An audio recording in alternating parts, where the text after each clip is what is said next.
Hi everyone and welcome back to my channel. So today I'm going to be talking about reasons why you should go plant-based and how it can not only benefit you but benefit so many other things around you. There is usually 3 reasons why people will transition into a whole food plant-based lifestyle, and for those 3 reasons I'm going to list some documentaries so you can go ahead and do your own research and find your own reason. So maybe if I give you the documentaries, you go and watch it, it'll really help you to find a reason to, switch to a whole food plant-based lifestyle. But first of all, going whole food plant-based vegan is not as difficult as it may seem, and I'm going to help break it down for you.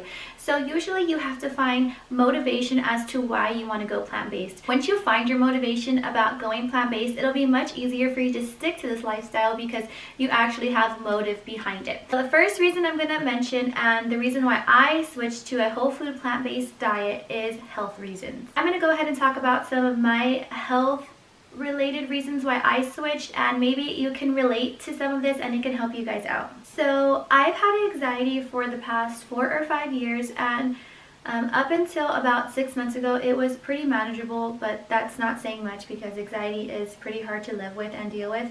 I would typically have about 2 anxiety attacks a year, so like once every 6 months. That was hard, but it wasn't as hard as it had become. My anxiety attacks started going from twice a year to twice every 6 months to twice every 3 months to once a month, and then about 6 months ago it went to like almost once a week. My anxiety was getting too much for me to handle. It was pretty much getting out of control for me, and I really didn't know what else to do. So one day I was on Netflix and I saw this documentary called What the Health, and I'm going to leave it down in the description for you guys to check it out because I really recommend watching it as a good starting place for you. So I admit I put off watching this documentary for a while because I was scared to know the truth about our food and everything that goes inside of it. And looking back, I wish I would have watched the documentary sooner because knowledge is power. Having the power to know what's inside of your foods and making the best choices for your body is absolutely amazing. I'm going to go over a couple of the things that the documentary mentioned in the beginning. It starts off by saying, I am a recovering hypochondriac, and like so many of us, my family has a history of heart disease, diabetes, and cancers. And right then and there I was absolutely hooked to this documentary because I myself have a family history of diabetes, heart disease, cancer, and inside cancer there's just a list of different cancers. There's lung cancer, stomach cancer, throat cancer. My mom had breast cancer, so right then and there I was like, okay, this documentary is for me to watch. I like to think that I found this documentary at the most perfect time in my life because honestly, just a few days before I watched this documentary, I finally told my husband why my anxiety had been getting to me so bad. It was because in my mind, since all of my family had had all of these horrible diseases, I thought that I was going to have cancer or end up with heart disease. And I know it's really dramatic. I mean, you're like, Alexis, you're only 22 years old, you're healthy.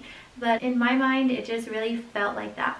Once I heard those few little bits and pieces in that video, I was like, oh my god, I have to see what else this guy has to say. It won't hurt. Now that I have been doing this lifestyle for a while now, when I go to the doctors, I'm not terrified that they're going to tell me you're going to die or that you have cancer, because I know I'm making the best choices for my body and I'm doing everything I can do to lower my risks of getting different diseases. So this has really positively affected my life in every aspect, and I really recommend if you're interested in switching over to a whole food plant-based lifestyle for your health, that you start off with the documentary called What the Health on Netflix.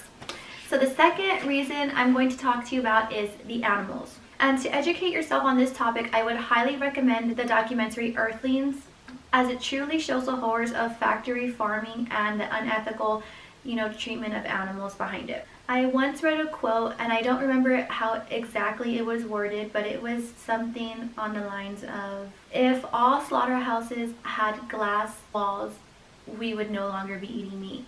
Another way to think about it is, if you wouldn't treat your cat or dog like that, why would we be treating other animals, torturing them, beating them just so we can eat them, when there are so many awesome options available out there, like plants, fruits, vegetables. So the third reason to go plant-based is for our environment. The whole environment issue kind of ties back into agriculture and the animals.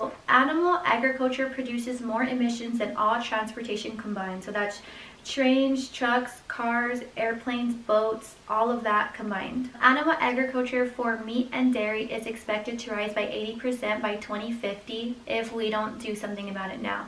So that's basically for meat and dairy consumption. Raising livestock for food is responsible for 80% of the man-made climate change.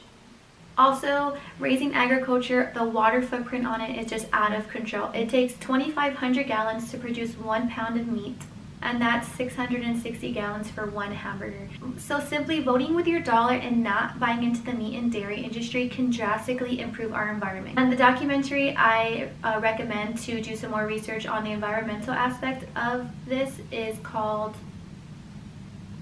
COWSPIRAcy. Don't know how I forgot that one. So I hope these reasons were enough to help you make a great change for yourself in the year 2018. I know giving up meat, dairy, and eggs is a lot for people who have ate that their entire lives. I mean, I was raised like that. I ate that my entire life until I did more research. So I know how difficult it is to kind of cut all of that out at once, and I'm here to say that you don't have to cut everything out at once. Even just committing to 1 meal a day being vegan. So let's just say every day for lunch, you're gonna cut out meat, dairy, and eggs. That works good. Or an even simpler way is to cut out one at a time. I would say to switch from dairy milk to a plant-based milk like almond milk, cashew milk, flax milk. There's so many other milks out there. And then slowly cutting out eggs. And then if you want to cut out meat, but that's kind of a little harder for you, try switching over to vegan meat alternatives. There is like fake meat out there that tastes exactly the same, and it is cruelty free. I hope all of these reasons help you guys, and I can't wait to see what everybody says below. So thank you guys for watching, and I'll see you guys in my next video. Don't forget to hit that like button and subscribe so you guys can see more. The next few videos are going to be very fun and exciting, so be sure to stick around.